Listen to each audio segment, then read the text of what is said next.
네, 이장원 세무사님 모셨습니다. 안녕하세요. 네, 반갑습니다. 네, 세무사님 모시고 이제 조만간 이렇게 이제 세제 개편 시행이 되는데 그 이슈를 중심으로 하나하나 알아보도록 하겠습니다. 자, 지난 3월 17일부터 상속과 유류분 제도를 전면 개정하는 민법 개정안이 이제 시행이 됐습니다. 개정된 지가 얼마 안 돼서 형제 자매 간 분쟁이 아직 좀 있을 것 같은데 실제 분위기는 어떤가요? 실제 이제 상속 관련된 상담할 때 확실히 다툼은 이제 예전에 비해서 압도적으로 많이 늘었고 그것에 대해서 사실 물어보신 분들도 있으세요. 물론 이제 이게 민법이기 때문에 뭐 사실 제 영향은 아니고, 근데 제가 이제 상속세를 워낙 많이 다루니까 이런 느낌입니다. 1년에 사망자 수가 한 35만 명이고 상속세 신고를 해야 되는 대상자는 한 6, 7%인 한 2만 명 좀 넘거든요. 2만 1,000명 뭐 이 정도인데, 근데 사실 법원에 상속으로 인한 다툼이 들어가는 건 사실 개수가 그리 많지는 않아요. 물론 이제 조그만 액수에도 싸우기는 하는데 그게 뭐 이런 느낌이에요. 한 2,000건? 그러니까 압도적으로 제가 더 많이 경험하는 것 같아요. 왜냐하면 상속세도 고민이 있으면서 상속세 고민이 있을 정도면 자산이 있는 거니까 그분들이 상속 다툼도 확실히 좀 물어보다가 거기서 이제 웬만하면 둘이 이제 조정을 하고 협의를 해서 이제 마무리될 때가 생각보다 많아요. 막 법원까지 극단적으로 가는 경우 생각보다 많이 없고, 근데 이 최근에 바뀐 상속법에 대해서 사실 물어본 사람 진짜 있기는 합니다. 그래서 크게 한 3가지 정도가 바뀌었다고 볼 수 있는데, 첫 번째로는 그냥 나쁜 상속인, 그러니까 상속인의 자격이 없어 뭐 이런 거예요. 네. 예전에는 이제 미성년자 자녀를 이제 말 그대로 케어하지 않은 직계 존속에 대한 상속권을 안 줬었는데, 이제는 직계 존속, 비속, 그다음에 배우자까지 포함. 성년인 자녀를 또 부양하지 않은 것도 이것도 나쁜 짓이야라고 해서 상속인에서 빼버리는 거예요. 이게 이제 유명한 연예인이셨던 약간 구하라법, 그거랑 좀 연관이 좀 되죠. 그다음에 두 번째로는 이제 재산, 부동산 관련가지고 싸우는 게 제일 많은데, 이게 이제 아버지가 형 다 줬네. 이제 화가 나는 거예요. 그래서 이제 유류분 청구를 걸어서 그 지분의 1%라도 가져오겠다. 그러면 그 부동산의 1%를 가져오면 그 부동산은 절대 마음대로 못 팔죠. 그렇죠. 네. 뭐 소유권을 다 마음대로 휘두를 수 있으니까. 그러니까 그런 상황이 되니까 야, 이거 이렇게 하지 말자. 이러면 또 공유물 분할 소송 가고 뭐 맨날 싸우잖아. 그만해. 그래서 이거를 이제 가액으로 정산하자. 그냥 1%면 거기에 해당하는 돈을 줄 수 있으면 줘라. 그럼 그때 끝내자. 이것에 대한 게 이제 바뀌었어요. 좀 제가 봤을 때 현실적인 것 같습니다.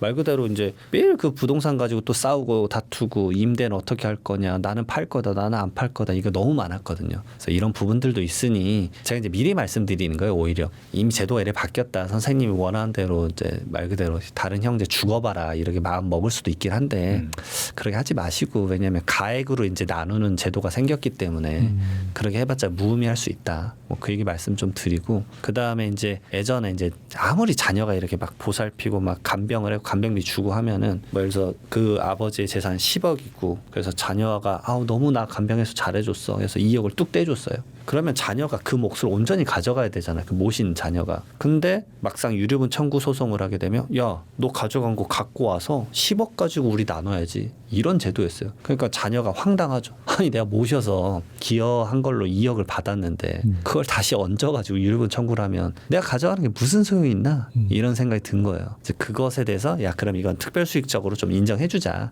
그러게 이제 덩어리 빼고 8억 가지고만 좀 하자. 뭐 이런 크게 3가지가 좀 바뀌었습니다. 그래서 이런 것들을 좀 알고 나서 해야 되는데, 제가 많이 말씀드리는 게 이게 바뀐 지가 얼마 안 됐다. 진짜 26년 상반기에 이렇게 좀 확정된 것들이기 때문에 뭐 어떤 거는 소급해서 24년도부터 적용을 해줘요. 근데 어찌됐든 지금 판례가 없다. 판례가 없으니까 이제 결국은 증거와의 싸움이다. 그래서 사실 그것 때문에 저한테 상속세 문의하는 경우도 많아요. 예를 들어서 내가 대신 간병비 지급한 내역을 그러면 어떻게 확인하면 좋을까요? 근데 상속세 신고할 때 계좌 내역 10년치 걸 보거든요. 그거 볼 때 말씀 주시면 좀 조금 더 이제 수임료를 주시면 저는 이제 그걸 발라주는 거예요. 그러니까 간병비다, 그다음에 뭐 병원비 대신 내주신 거 쫙 발라가지고 쫙 드려요. 본인이 해도 되지만 본인도 하시고 제가 한 것도 봐가지고 좀 정확하게 비교를 하시는 거죠. 그래서 그걸 통해서 이제 상속인과의 다툼의 자료로 쓰겠다. 그러니까 결국은 자료를 찾는 게 일이 될 것 같고 판례가 좀 나와봐야 될 것 같다 생각이 듭니다. 또 7월 25일 세법 개정안이 발표가 될 텐데요. 세금 관련된 어떤 중요한 방안들이 담길 걸로 보시나요? 제가 지금 이제 좀 두려워서 세법 개정안 관련된 컨텐츠는 제 거에도 잘 안 올리는 항상 말조심을 좀 해야 되기 때문에. 네, 그래서 이제 최근에 올라와 있는 것만 좀 말씀드려볼게요. 그러니까 국회의안 법령에 올라와 있는 것만. 지금 이제 의원 입법이라고 해서 국회의원분들 10분이 이렇게 이거 법 바꾸자라고 올릴 수 있거든요. 그 올라가 있는 것만 제가 정리를 한번 해봤는데 네. 첫 번째로는 1세대 1주택자의 이제 장기보유 특별공제 원래 최대 80%까지 받는데 이거를 80% 하면은 말 그대로 막 엄청난 양도 차익을 세금을 줄일 수 있으니 그러게 하지 말고 그냥 전체 2억 원 평생 2억 원만 해주자. 뭐 요런 게 지금 개편이 돼 있는데 그러면 양도 차익이 뭐 예를 들어서 20억 정도 났다. 그러면은 세금이 이 제도를 하게 되면 한 2.2억 더 내야 돼요. 뭐 양도 차익이 한 30억 정도 되면은 세금을 한 5억 9천만 원 더 내야 돼요. 생각보다 좀 더 이제 세금을 많이 내는 구조. 그러니까 이게 그 말했던 1세대 1주택자에 너무 과도한 혜택을 주지 말자라는 그런 이제 정부 측의 그 기사가 계속 나오잖아요. 그런 것들에 대한 입장의 내용인 것 같고 두 번째로 종합부동산세. 이거 개편 올라가 있는 게 무서운 게 뭐냐면 공정시장가액 비율을 폐지하자. 지금 그러니까 막 공정시장가액 비율이 60%인데 말 그대로 원래 이제 100이라고 잡으면 거의 다 60곱에서 60%니까 이제 60 정도로 이제 계산을 했었었는데 아니야 이거 낮추지 말고 100으로 계산해라고 해버리면 이제 모든 종합부동산세나 뭐 재산세도 올라갈 수도 있고 뭐 그런 변동이 생길 것 같고요. 1세대 1주택자에 대한 감면도 있는데 감면도 거주하면 해주자. 지금 이제 고령자이거나 보유 오래 하면 해줬는데 야 이것도 사람이 살아야 빼주지 뭐 이런 게 좀 생겼어요. 거기다 또 그것도 생겼습니다. 비주택에 대해서는 장기보유 특별공제 0%로 하자. 왜 이걸 빼주냐 뭐 이런 얘기도 있어요. 근데 전 개인적으로 양도소득세는 이제 오랜만에 실현이 되는 거니까 기본적인 물가 상승률은 좀 빼줘야 된다라는 주의여서 그 30% 1년에 2% 빼주거든요. 그것도 세금을 2% 즉각적으로 빼주는 게 아니라 세율을 곱하기 전에 양도 차익을 2% 빼주는 거라 아주 미비해요. 이것까지는 좀 안 뺐으면 좋겠다라는 생각이 좀 듭니다. 그럼 양도소득세 너무 강해져요. 다양한 면모들이 많이 바뀔 것 같습니다. 또 코인에 대한 과세도 2027년부터는 분위기가 완전 다를 것이다라고 이제 경고를 하셨는데 코인 투자로 인한 세금이나 건보료 영향이 있을까요? 확실히 지금 이제 코인 관련된 자문이 조금씩 늘고 있어요. 근데 이제 코인 시장이 사실 지금 좋지는 않잖아요. 안 좋아서 사실 거의 다 뱉었을 텐데요. 네, 많이 뱉었던 것 같아요. 뭐 네. 이런 얘기도 있고 일각에서는 이제 고래는 이제 더 이상 안 사는 것 같다. 개미들만 사는 것 같다. 뭐 이런 얘기도 있고. 근데 이제 이거는 이제 코인이란 자산은 어떻게 움직일지 모르고 사실 지금 자본시장이 너무 좋아서 거기에 관심을 안 쓰는 것 같기도 하고 네. 개인적 생각에는 어쨌든 코인은 27년 1월 1일부터 저는 이번에는 거의 약간 될 것 같다. 이게 한 2차례, 3차례 막 연기가 됐었어요. 연장을 했었어요.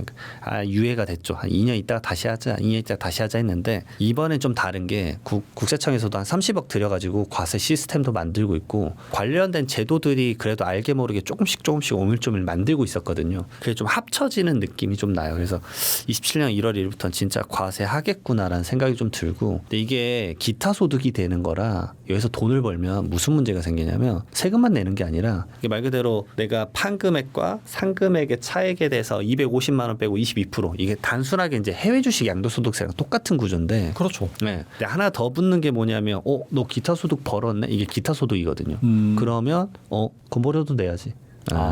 그래서 저는 이게 오히려 이제 젊은 층에 대한 건보료가 부담이 커지겠다. 사실 가상자산하는 게 젊은 층이 좀 많기도 하고 물론 이제 나이 드신 분들도 많이 하는데 오히려 은퇴하신 분들 중에도 코인 하시는 분들은 건보료 영향 크겠다. 왜냐면 이걸로 돈 벌면 너 건보료 내야지. 뭐 이렇게 될 수도 있고 그 다음에 이제 아직은 확정되지는 않았지만 지역가입자가 되면 번 소득에 대해서만 내는 게 아니라 갖고 있는 자산에 대해서도 내잖아요. 그렇죠. 코인을 자산으로 인식할 것인가.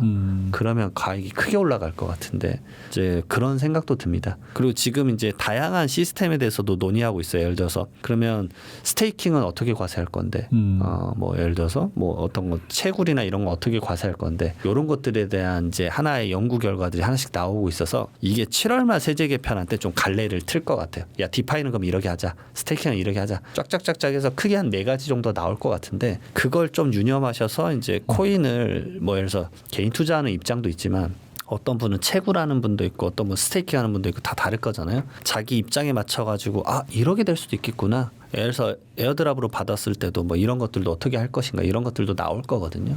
그런 걸 좀 고민해봐야 될 것 같습니다. 근데 사실 일반적인 해외 주식이랑 비슷한 과세 시스템이라고 보는데 해외 주식은 기타 소득이 아니다 보니까 건보료는 안 내잖아요. 맞아요. 근데 그러면 코인에 대해서는 약간 차별적인 과세다라고 볼 수도 있겠네요. 맞아요. 왜냐하면 해외 주식은 사실은 이제 양도소득세 쪽이니까. 네. 근데 코인은 기타 소득이 있거든요. 근데 기타 소득은 종합소득세 계열이기 때문에 그걸 건보료에 넣을 수가 있습니다. 건보료의 과세 대상 중에 이자 배당 부동산 사업 기타 연금 근로 막 이런 게 있거든요. 근데 양도는 없어요. 그러니까 이게 말 그대로 잠깐만 해주시랑 똑같은데 이거 좀 억울한데? 약간 반발이 나올 것 같은데. 그래서 저도 처음에 이게 나올 때 네. 아니 기타 소득이 아니라 그냥 뭐 양도소득세로 넣어야 되는 거 아닌가? 하나의 그렇죠. 자산군으로. 네. 저는 그런 생각을 좀 하긴 했었어요. 근데 또 이게 주식 쪽의 카테고리에 넣어버리면 또 환장합니다. 왜냐하면 해외 주식으로 그러면 돈 번 것과 코인 돈 번 거 합쳐서 내야 될 수도 있잖아요. 둘 다 같은 자산군이면. 네. 물론 합산해봤자 뭐 양도소득세가 더 나오는 건 아니지 않냐 맞죠. 근데 기본공제 쓰는 것도 좀 합쳐질 거고 손익통산을 그럼 어떻게 할 것인가 증권회사마다 시스템을 도입을 어떻게 맞출 것이냐 이런 고민도 되겠더라고요. 그리고 코인으로 번 돈으로 부동산과 같은 고액의 자산을 구매하는 경우도 많은데 구매 자금에 출처를 소명해야 되잖아요. 국세청의 자금 출처 조사에는 어떻게 대비해야 할까요? 우선은 2월 10일자로 국세청의 자금 조달 국세청이 아니죠.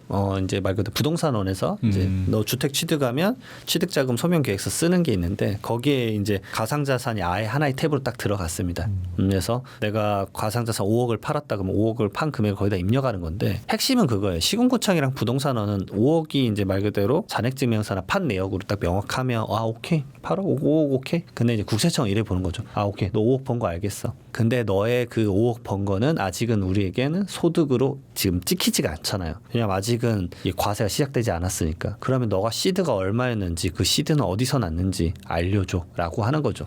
그래서 그러게 조사가 시작되면 막상 시드 뭐 1억 5천인데 부모님한테 받았다. 그러면 너 그 당시 증여세 안 냈네? 증여세 딱 추징 이런 식으로 이제 가는 게 이제 자금 조달에 대한 자금 출처 조사니까 이런 부분 꼭 명시하셨으면 좋겠고 사실 지금은 이제 또 코인도 코인이지만 이게 가장 영향이 큰 게 주식입니다. 주식. 국내 주식도 마찬가지거든요. 왜냐하면 국내 주식도 웬만한 분들은 세금 안 내잖아요. 그렇죠. 대주주 요건 뭐 50억 매출은 분이 뭐 얼마나 되겠어요. 진짜 많지 않을 거고 올해는 몇 명 나올 수도 있겠다 생각은 좀 드는데 근데 작년 같은 경우만 해도 50억 번 사람까지는 많이 없었던 것 같아요.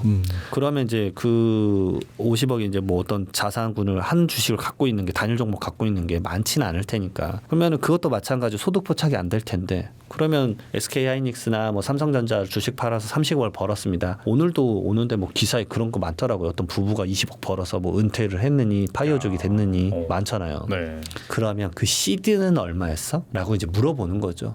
이제 그런 관점에서 자금 출처 조사를 많이 하기 때문에 이런 것들은 꼭 한번 알아봐라. 왜냐하면 주택 관련된 조사는 난이도가 점점 높아지고 있고 이제 하나 더 알아두실 게 지금 여러분들이 잔금을 치르는 게 아니잖아요. 사실 잔금은 몇 개월 있다 치르니까 지금 계약서 쓰고 자금 조달 계획서 썼지만 실질상 잔금은 언제입니까? 대부분 3개월 이후잖아요. 근데 제가 약간 이제 난이도가 높아질 것 같다라고 생각하는 것 중에 하나가 하반기에 부동산 감독원이 생길 거예요. 10월 달쯤에 지금 네. 예정이 돼 있는데 부동산 감독원은 이제 금융 쪽에 일하시는 분들이 금융감독원이 얼마나 무서운 기관인지 아실 건데 부동산 감독원은 이제 기사에 보면 그게 있습니다. 수사권을 가져요. 거기다 계좌 내역도 바로 오픈해서 볼 수가 있습니다. 그러니까 국세청이나 뭐 시군구청이나 부동산원의 그 모든 이제 그 열람 권한 같은 걸 다 가질 수 있는 거죠 한 번에. 그러면은 내가 자금을 뭐 이렇게 눈 가리고 아웅하더라도 다 밝혀낼 수도 있다. 그러니까 이런 것들이 존재할 수 있기 때문에 잔금 치르는 시점이 분명 그 이유일 거고. 그럼 부동산원에서는 부동산 감독원에서는 이거 이제 부동산 감독원 생겼으니까 이제 봐볼까라고 하는 대상이 될 가능성이 높다. 지금 거래하는 것들은. 저는 그거를 이제 여러분들이 좀 유념해야 된다. 그러니까 제가 지금 말하는 자금 출처 조사는 국세청이나 뭐 시군구청이나 부동산원의 시각이지만 추후에 10월 이후에 만약에 내 거가 잔금 치러지고 조사가 이 앞에 세 기관이 아니라 이 세 기관이 믹스된 부동산 감독원에서 보면 난이도가 확 올라갈 수 있겠구나라는 생각을 저는 지금은 이미 하고 있어요. 이걸 좀 유념해야 되겠다 생각이 듭니다. 뭐 집 사기 더 어려워지겠네요, 진짜. 이제 정말 명확한 거네 그러면 좀 사시는 걸로. 또 작년에는 모두가 바랬던 상속세 개정이 무산돼서 아쉬웠는데 배우자 공제와 일간 공제를 합쳐도 일반 가정의 상속세 부담이 크다는 지적이 여전히 나오고 있습니다. 혹시 이번 세제 개편안에서 상속과 관련된 뭐 변화는 없을까요? 우선은 작년에 비해서 뉴스에서도 많이 나오는데 1년 만에 모든 주택 가격이 1억이 올랐대요. 엄청나게 올랐고 뭐 서울은 뭐 아파트는 뭐 평균 13억 뭐 그런 얘기 하고 있으니까 엄청나게 오른 거죠. 뭐 평형수랑 상관없이 그냥 13억이라는 얘기는 엄청난 금액이지 않습니까, 사실은. 그러니까 이런 상황에서 사실 작년에 상속세 개정 얘기했었는데 지금 이게 와 개인적으로 될까라는 생각이 좀 있는 게 7월 말에 세제 개편안을 하잖아요. 그러면 지금 보십시오. 이게 촬영하는 날이 지금 6월 중순쯤인데 지금 오늘 오는 날에도 제가 부동산 관련된 세제 개편안 뭐가 올라올 거란 기사를 4-5개를 봤어요. 오늘만. 저는 이제 그것만 업으로 하니까 다 보이지 않습니까? 그러니까 이 기자님은 이것까지 넣었네. 뭐 등록 임대주택도 이제 더 이상 뭐 확대 안 한다. 뭐 이런 것들도 있네. 봤는데 상속세 얘기 한 줄도 없어요.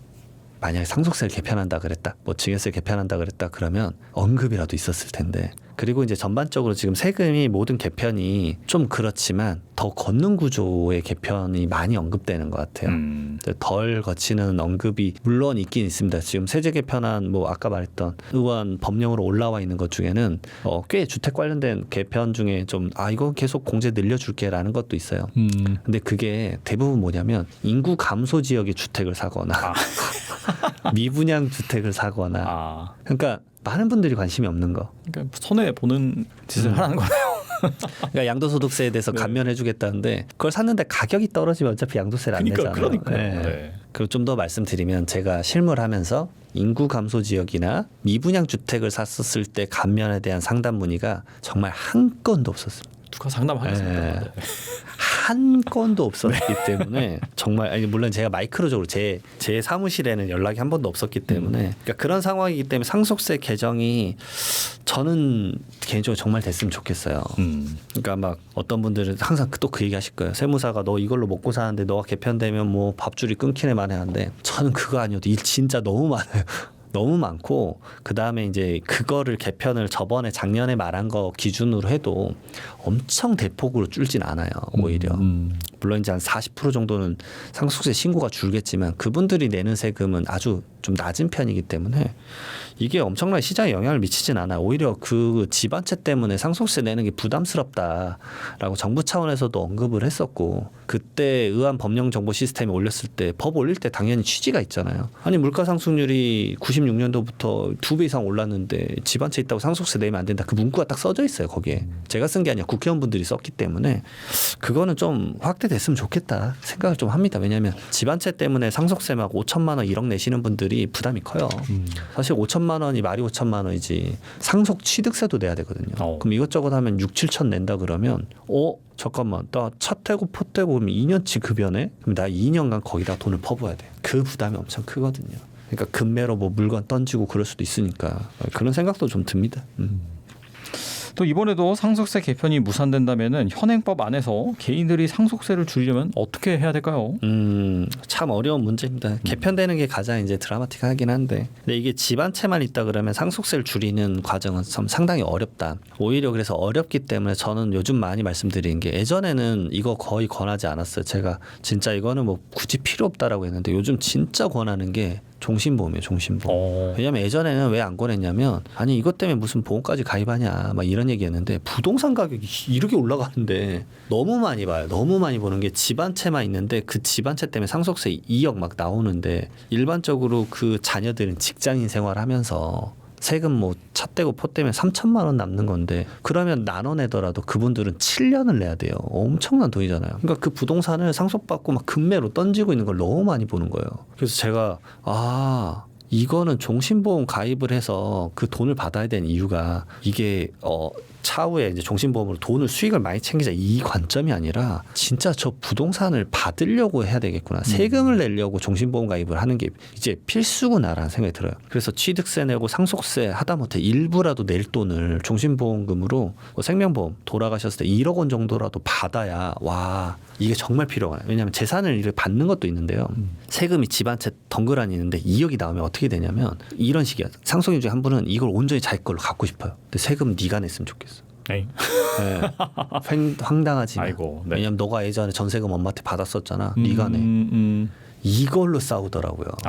그러니까 그때 유동성으로 종신보험금 딱 받아서 생명보험금 받아서 1억 받으면 싸우는 횟수가 현저히 줄어요. 제가 그거를 이제 사례로 계속 제 사례로 이제 말씀을 드릴 수밖에 없지만 진짜로 눈에 띄게 종신보험 받는 분들은 싸우지 않아요. 야 우선 이걸로 좀 하고 너 급하면 이걸로 좀 돈 가져가서 써. 왜냐면 대부분 마음이 급해서 그러거든요. 엄마 나 지금 잔금 내야 돼. 내 거 아파트 6천만 원만 먼저 줘. 아 근데 이거 세금 내야 돼. 이렇게 싸우는 거거든요. 근데 종신보험금을 한 1억 받으면 이걸로 좀 해갈이 되니까 급한 의사결정을 안 하게 되더라고요. 그러니까 눈앞에서 1억의 의사결정을 하고 있는데 이게 좀 넓어지니까 여유가 좀 생겨요. 그러니까 여유가 없었을 때는 돈의 문제가 아니라 1,000만 원 갖고도 그 법원 가서 싸우는 게 2천만 원 갖고 가서 싸우는 게 50%가 넘는 상황인데 그 2천만 원만 있으면 안 싸웠다는 얘기잖아요. 그러니까 그런 부분들이 좀 필요하다. 법원의 상속으로 다투는 게 1억 미만으로 싸우는 게 80%거든요.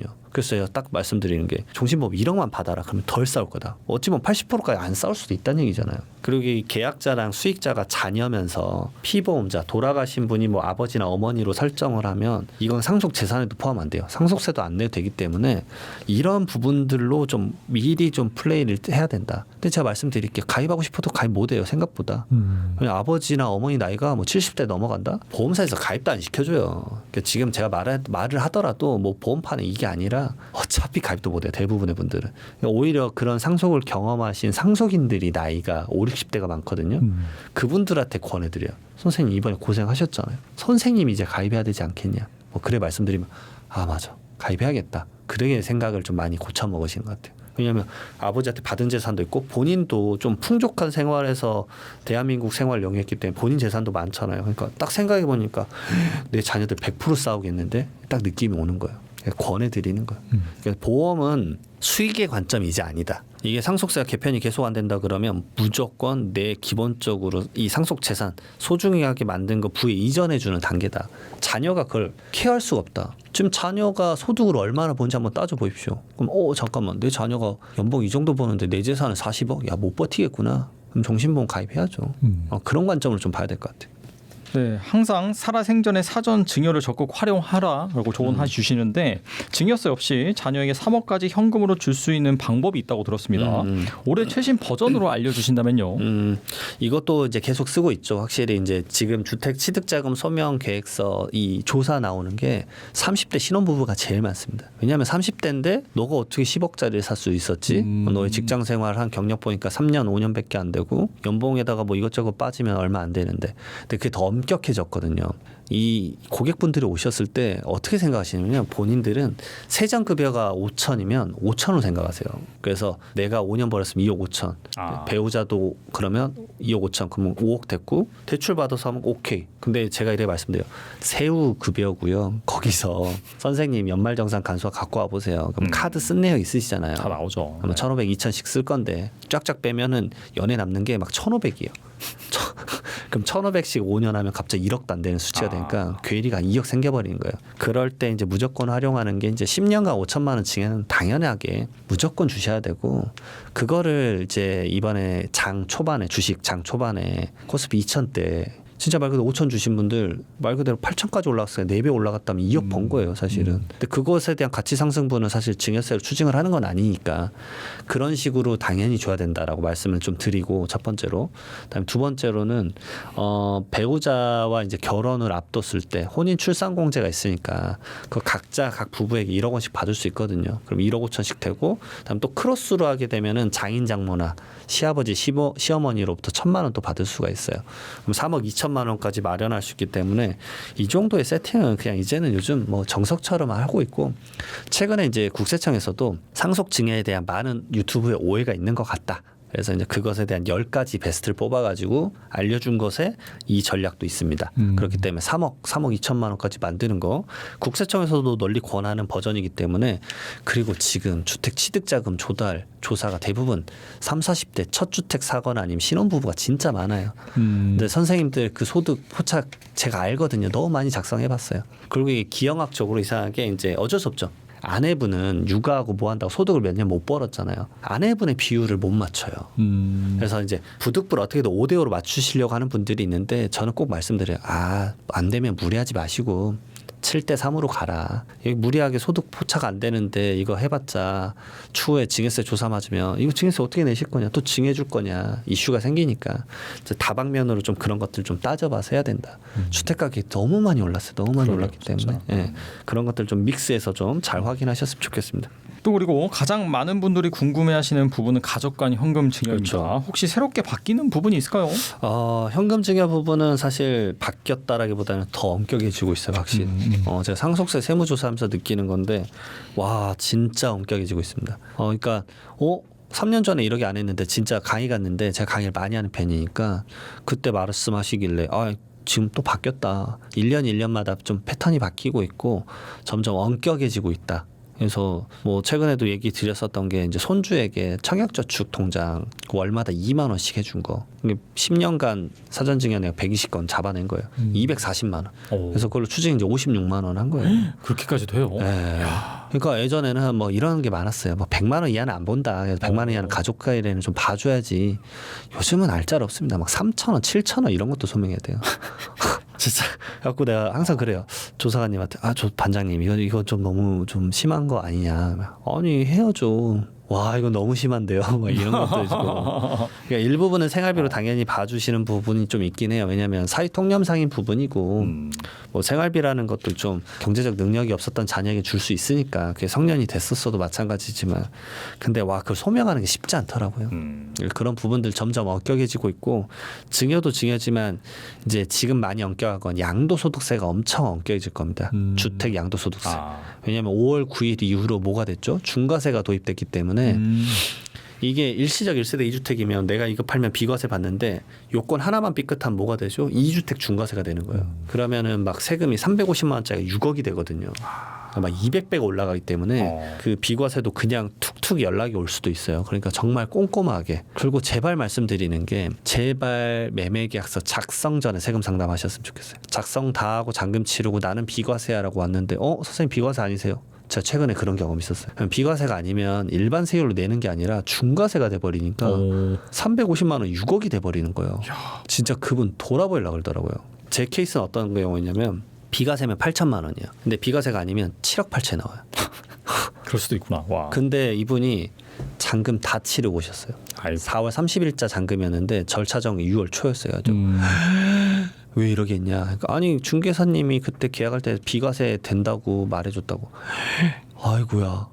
그래서 근데 비과세가 아니신데 그러니까 왜 아니냐. 그러니까 막 말을 해줬더니 중개사님한테 뭐 어떻게 할 거냐 뭐 이런 것들에 대한 얘기도 물어보시고 하는데 답이 있습니까? 중개사님은 사실 뭐 세무사님한테 알아보셨어야죠. 막 이래버리니까 거기서 이제 오는 그분의 이제 정말 슬픔이 좀 느껴졌어요. 그래서 세금은 진짜로 이제 중개사님 할 일도 아니에요, 사실은. 그러니까 이제 본인들이 직접 좀 알아보셔야 되기 때문에 제발 계약서 작성 전에 좀 알아봐라. 진짜 이런 것도 좀 조심하십시오 하시라고 말씀드리고 싶습니다. 또 ATM에서 또 현금을 1,000만 원 이상 뽑아도 위험하다고 알고 계신 분들이 많습니다. 현금을 안전하게 뽑는 방법에 대해서 올해 기준으로 설명해 주신다면요. 현금은 우선은 ATM에서는 한 번에 100만 원밖에 못 뽑죠. 100만 원밖에 못 뽑고 이제 오랜 시간이 걸리니까. 그리고 이제 하루에 600만 원입니다. 그리고 뭐 한 3일 가면 옆에 이제 막 경찰 아저씨 항상 서 있으니까 조심하셔야 되죠. 절대 그렇게 쉽게 생각하지 마시고. 그리고 이제 현금 출금했었을 때 요즘은 이제 이걸 쓰기가 진짜 더 어려워진 것 같아요. 예전에도 제가 이제 와서 자주 말씀드렸었던 게 아니 현금 어떻게 쓰실 건데요? 뭐 이런 건데 요즘은 이제 그 주택 자금 조달 계획서에서도 현금 실제 현금을 얼마를 했는지 거기에 그러면은 혹시 외화면 외국환 거래법상 외국에서 그럼 어떻게 갖고 왔는지 법을 지켰는지 이런 것까지 물어보고 있거든요. 그러니까 와 점점 다채로워지고 있구나. 그 좀 더 제가 이제 걱정되는 게 아까도 말씀드렸지만. 부동산 감독원이 생기면 현금 1억 막 이런 거 숫자 쓰면 현금 1억이 어디서 났는지 이슈가 좀 생기겠구나. 저는 요즘 이걸 많이 보는 게 금하고 연동성을 좀 시켜요. 금이요. 금 거래가 현금으로 하실 때가 많거든요. 그러니까 집에 이렇게 쌈짓돈 있는 걸로 금 사러 가고 이게 많은데 와 그러면 그 금을 추후에 파실 때 그 트래킹이 좀 생기기도 시작할 수도 있겠구나. 좀 그런 생각도 해요. 물론 금을 태그를 매기는 게 쉽지가 않죠. 근데 금 가격이 아주 압도적으로 많이 올라갔잖아요. 그래서 금에 대한 부분도 저렇게 이제 어떤 조사할 수 있는 방식들을 마련하시려나 뭐 그런 생각도 좀 들어요. 그렇다고 금은방에 모든 뭐 망을 연결할 수는 없겠지만 그래서 이제 저거랑 연동시켜서 현금은 항상 또 금으로 봐야 되겠구나. 저걸 이제 안전하게 뽑는 거는 무조건 뽑으면 되는데 어디다 소비를 어떤 방식으로 할 거냐에 대한 고민도 해야 될 것 같고 그다음에 추후에 상속이 일어나면 이거 어디다 썼는지 물어보고 물어보는 것도 점점 엄격해졌기 때문에 정말 현금을 활용하기 어렵다라면 이제 이 출금하는 전략은 굳이 좀 막 하라고 하긴 좀 말씀하기는 좀 어려운 것 같아요. 또 요즘 사자 직업도 먹고 살기 힘든다는 얘기가 많이 들립니다. 전문직 업종이 어떤 어려움을 겪고 있는지 세무사님 주변에서 보이는 사례를 중심으로 말씀해 주신다면요. 최근에 제가 이제 경험한 거는 이제 뭐 사실 문과 형태의 이제 전문직은 이제 과잉이죠, 과잉. 공급 과잉인데 뭐 가장 대표적인 게 이제 제가 주변에 만난 이제 법무법인 형님도 있고 뭐 회계법인 형님도 있는데 확실히 변호사님이나 회계사님들은 이제 공급 과잉이 확실히 맞는 것 같고 근데 이게 슬픈 게 공급 과잉이어도 저도 그렇지만 저도 이제 항상 꼬리칸을 탔다라고 생각을 하면서 살고 있거든요. 약간 꼬리칸을 타서 이제 연양갱 먹고 있는 느낌인데 그 막차는 탄 느낌인데 이제 슬픈 거는 이제 막 진입하신 분들은 막차를 못 탔다고 생각하는 것 같아요. 기회 자체가 주어지지 않으니까 너무 힘든 것 같다는 생각이 확실히 들고 그래서 이제 그 상황에서 좀 헤쳐나가 보려고 본인만의 이제 다양한 영업 마케팅 방식을 활용하고 있는데 그게 약간 무리수가 될 때가 있는 게 보이더라고요. 그래서 저도 이제 뭐 온라인 마케팅도 하고 다양한 방식을 하는데 이런 방식으로 마케팅하는 건 좀 법에 저촉되지 않나 막 이런 거 느껴질 때가 있어요. 그런 게 좀 눈에 띄게 좀 많이 보이더라고요. 좀. 뭐 의사분들은 더욱더 그렇죠. 의사법상 뭐 광고 방식이 있으니까 그 광고 방식 좀 어겨가면서 하시는 분들도 있는 것 같고 좀 많이 보이고 다음 생각보다 지방에는 약국이 많이 망한대요. 그래요? 네. 왜냐하면 병원이 많이 줄어들고 있으니까. 그러니까 병원이 적정 인구수가 나야 이제 말 그대로 이제 그 속된 말로 의사분들도 돈을 버는 직업이니까 돈도 벌어야 되잖아요. 건강도 책임지지만. 근데 의사분들이 점점 이제 사람 많은 데로 가니까 그러니까 지역에 의료 공백이 엄청 심하다고 이미 말 엄청나게 하지 않습니까? 뭐 응급실 뺑뺑이 돌다 막 끔찍한 사고 다 하고. 근데 그게 응급실만 그럴까? 라는 생각이 드는 거예요. 그 의사분들도 야 여기 시장성 안 나오는데 의사분들 빠져나가면 사실 처방전 받아서 해야 되는 게 약국인데 약국도 이렇게 돼버리더라고요. 그래서 생각보다 지방의 약국들이 문을 많이 닫고 있다라고 하더라고요. 그러니까 지역 기반 사회에서 돌아가는 그 산업군이 생각보다 힘든 것 같아요. 그러니까 서울은 오히려 의사분들이 공급 과잉이잖아요. 속된 말로 핀 꽂을 자리도 없거든요. 지금 막 역마다 뭐 치과는 막 수십 개가 있는 상황인데, 근데 지방은 오히려 그래서 쫙 빠져나가니까 약국도 완전 지역 기반이지 않습니까? 물론 그런 약국도 있겠죠. 소문 듣고 왔습니다 해가지고. 근데 그건 약간 한의사 아닌가라는 그렇죠, 생각이 좀 들어요. 사실. 약간 우리가 이제 네. 인식적으로 알고 있는 거 여기가 막 진단만 하면 애가 생기네 막 이런 뭐 경주에 유명한 한의원 있고 그거랑 별개잖아요. 약국은 일반적으로 뭐 처방전과 그냥 그다음에 이제 일반적 의약품과 의약 외품을 좀 파는 데니까. 그러니까 이게 막 유명하다고 막 제가 갑자기 막 경주 가서 약국에서 뭘 사진 않을 확률이 높으니까. 근데 그 지역 기반 사회가 이제 점점 인구가 유출되고 그러니까 약국이 망하는 게 이해가 가네라는 생각이 좀 드는 거예요. 그래서 이게 말 그대로 시장 규모가 안 되면은 망하는 업종이 물론 이제 약국만 망하겠습니까? 그러면 그 근처에 요식업은 진즉 망했겠죠. 그런 생각이 드니까 야 무너지는 저 도미노가 지역의 이제 소멸과 연관시켜서 볼 수밖에 없겠구나. 와 저게 이제 점점 이렇게 올라올까? 막 이런 생각이 들더라고요. 진짜로. 올해 법원에 접수된 법인 파산 신청이 800건을 넘어서면서 연말까지 역대 최대치를 경신할 것이라는 전망이 나옵니다. 실제 이 기업들의 상황이 많이 안 좋은가요? 지금 그래서 이제 이 촬영 오기 전에 다시 한번 검색해봤는데 5월까지 1,060건. 1,060건이요. 네, 역대 근데 최대래요. 정말 많은 거고. 그래서 제가 이제 회생 파산만 하는 법무사님과 변호사님에게 좀 여쭤봤어요. 요즘 정말 심각하냐 하니까 넘쳐난다. 이제 법인이 아니라 개인도 그렇고 회생 신청이 그러게 많답니다. 그러니까 말 그대로 이제 진짜 양극화가 됐죠. 어떤 이제 말 그대로 이제 정말 부러운 그 대기업의 이제 일부 직원들은 상여를 몇십억을 받는다 뭐 이런 얘기가 있고 한편에서는 중소기업하고 대기업 연봉 차가 엄청 크다. 뭐 2배 이상 차이 나더라고요. 뭐 그 대기업이 한 630만 원이면 중소기업이 305만 원 정도 뭐 이런 느낌이더라고요. 그러니까 그런 차이가 엄청 크면서 이제 뭐 상대적 박탈감도 느끼지만 회사 자체 운영이 안 돼가지고 망하는 경우도 엄청 많아지고 실질적으로 눈에 띄고 그다음에 이번에 종합소득세 하면서 느꼈어요. 와 진짜 힘들구나. 그래서 진짜로 저한테 이제 저는 이제 세무사니까 업에 대한 그 컨설팅이나 이런 거를 개업 전에 문의하시는 분들이 확실히 좀 더 늘었어요. 그러니까 좀 두들겨 보고 개업하자. 예를 들어서 그러면 세무사님 저는 어떤 걸 보면 좋겠고 이런 카페 사업 뭐 이런 요식업 사업은 어떤 지표를 보면 좋겠냐 뭐 물론 인터넷에서 많이 검색을 하시긴 하는데 당신이 갖고 있는 인사이트도 좀 한번 알려주라 그러면 내가 좀 참고를 하겠다 뭐 그런 경우도 있어요. 그래갖고 오히려 세금 상담이라기보다는 진짜 살려고 자영업 공부를 하기 위해서 문의하는 것도 많이 늘었어요. 근데 그렇게 알아보시는 분들의 과거 경험을 보면 다 한 번씩 망했었어요. 그러니까 처음에 저 돈 아까워 그냥 개업해서 열심히 하면 되지 이래 생각하시지만 한 번 그 비슷한 업종에서 이제 폐업을 경험하신 분들은 이번에는 제발 한번 공부 좀 하고 가자. 그냥 조금 더 공부를 좀 가다듬고 오시는 게 좀 있으신 것 같더라고요. 그래서 시대가 확실히 바뀌었어. 그런 생각이 드는데 제가 좀 전반적으로 이게 좀 세무사로서 이게 말하는 게 맞나라는 생각이 좀 드는데 한 분야에 확실히 스페셜리스트 정도까지는 좀 올라가셔야 되지 않나라는 생각이 좀 들어요. 그러니까 다른 이제 말도 좀 있지만 자영업을 공부 좀 하셨으면 좋겠어요. 우리나라는 요식업이랑 F&B 사업은 어떤 느낌이냐면요. 그 위생증 교육 하루 받으면 나와요. 그렇잖아요. 하루만 위생 교육 받으면 누구든지 사업자 등록이 나와요. 그래서 내가 무슨 생각이 드냐면 저게 맞나?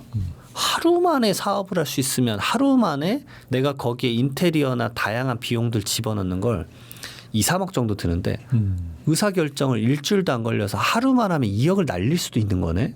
그러니까 좀 생각을 할 시간을 줘야 되는데 하루면 되니까 바로 오케이 돼버리는 거예요. 와 그러면 그러게 자기가 평생 모았던 퇴직금을 한 방에 일주일 만에 날릴 수도 있네. 차라리 주식을 하지. 진짜 뭐 그런 생각이 들었어요. 네.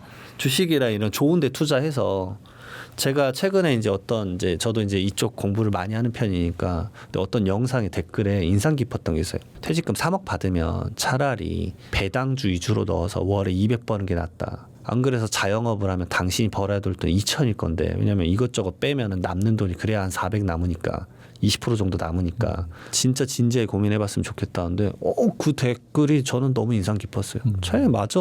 3억 넣어서 월 200 뭐 ETF나 뭐 배당이나 뭐 이런 거 세팅하면 뭐 잘 하시면 200 정도씩 나올 것 같은데 그게 훨씬 낫겠다 진짜. 조금 이제 아껴서 살고 그다음에 연금 받고 하면은 그게 나을 수도 있겠다. 그 생각이 듭니다 진짜. 지금 한국 경제가 글로벌 경제 위기 때 수준으로 안 좋다라고 하는 목소리가 나옵니다. 실제로 내수 경기는 불황 장기화로 줄폐업하는 자영업자들이 넘쳐나고 있다는데 어느 정도인가요? 정말 심합니다. 왜냐하면 폐업 사업장 많이 늘어나는 거 이제 기본값인 것 같아요. 이제 말도 안 하는 것 같아요. 그리고 폐업 사업장이 점점 줄어듭니다.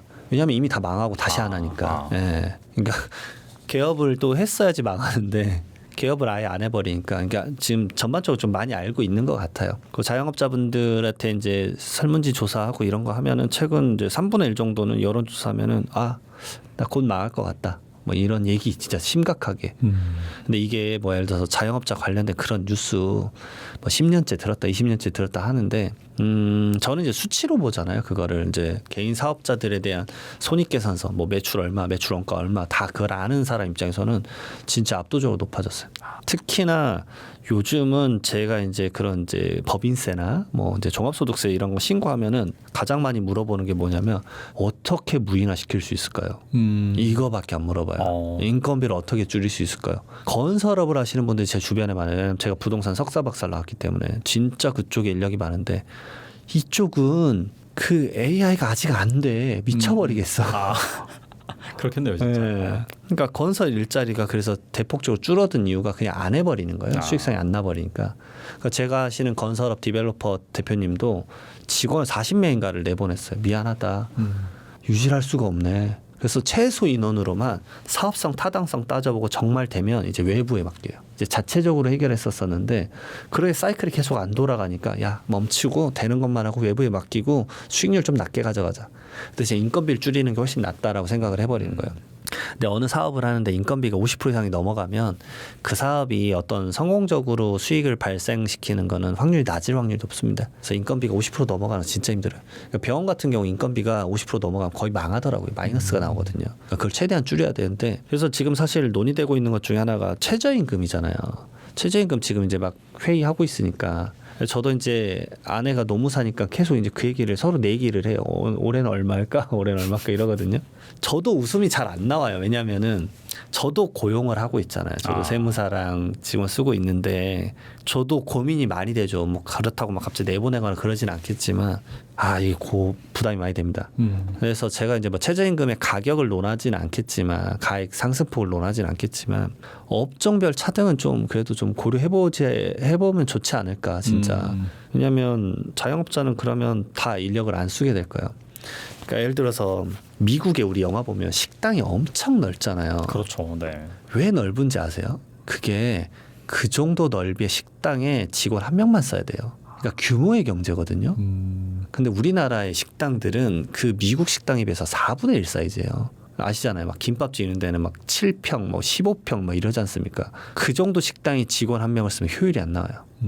그러니까 직원이 노는 거예요. 테이블은 8개인데 한번 싹 주고 할 거 없어요.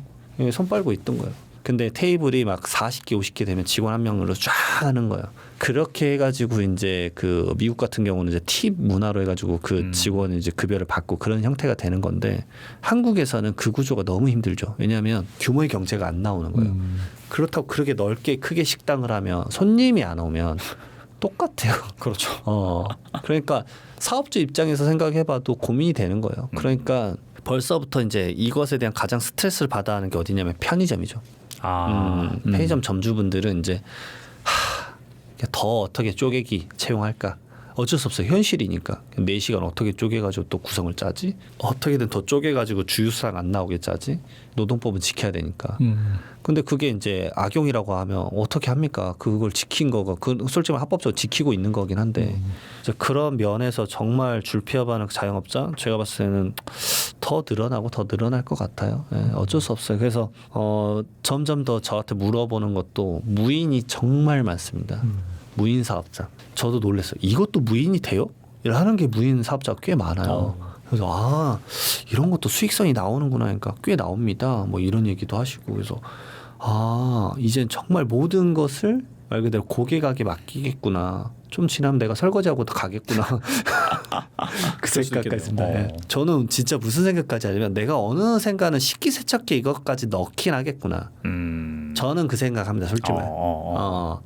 이제 식당에서 물로 헹구고 식기세척기에 넣는 것까지는 내가 하겠구나. 이제 좀 지나면.